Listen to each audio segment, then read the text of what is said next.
Bhaktinagar police station ખાતે તારીખ 2/11/25ના રોજ એક ફરિયાદ દાખલ થયેલી છે, જેમાં ફરિયાદીએ પોતાની દીકરી, જેની ઉંમર 13 વર્ષ 7 મહિનાની છે, તેની સાથે તેની એક ઇન્સ્ટાગ્રામથી મિત્ર થયેલી સમીનાબેન છે, તેની સાથે મિત્રતા થયેલી. મિત્રતાના આધારે સમીનાબેન તેના બોયફ્રેન્ડ ફૈજાન છે, ફૈજાન સાથે મળીને એમને એક સતીશ વિજયભાઈ ગોહિલની એમને ઓળખાણ કરાવી પછી તેની સાથે મોકલી, જેથી આ સતીશ જે છે એને અટલ સરોવર પાસે લઈ ગયેલો અને તેની સાથે કંઈક દુષ્કર્મ આચરેલું.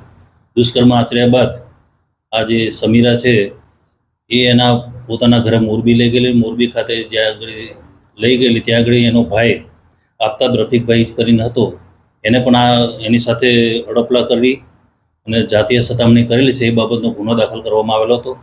એ બાબતની તપાસ કરતા ભક્તિનગર પોલીસ અને પીઆઈ જાતે તપાસ કરતા હોય તેમના સ્ટાફ દ્વારા આરોપીને તાત્કાલિક ધરપકડ કરવામાં આવેલી છે અને 4 આરોપીની ધરપકડ કરી હાલ કાયદેસરની કાર્યવાહી કરેલ છે. કેટલા સમયથી સંપર્કમાં હતા અને ક્યારે બન્યું? હાલ તપાસમાં ફરિયાદ દાખલ થયા મુજબ 22 તારીખથી બનાવની શરૂઆત થઈ હતી. 22/10/25થી શરૂઆત થઈ હતી અને 1 તારીખ સુધી આ બનાવને અંજામ આપેલો છે અને 2 તારીખના રોજ ફરિયાદ દાખલ કરીને આજરોજ એમની ધરપકડ કરવામાં આવેલી છે.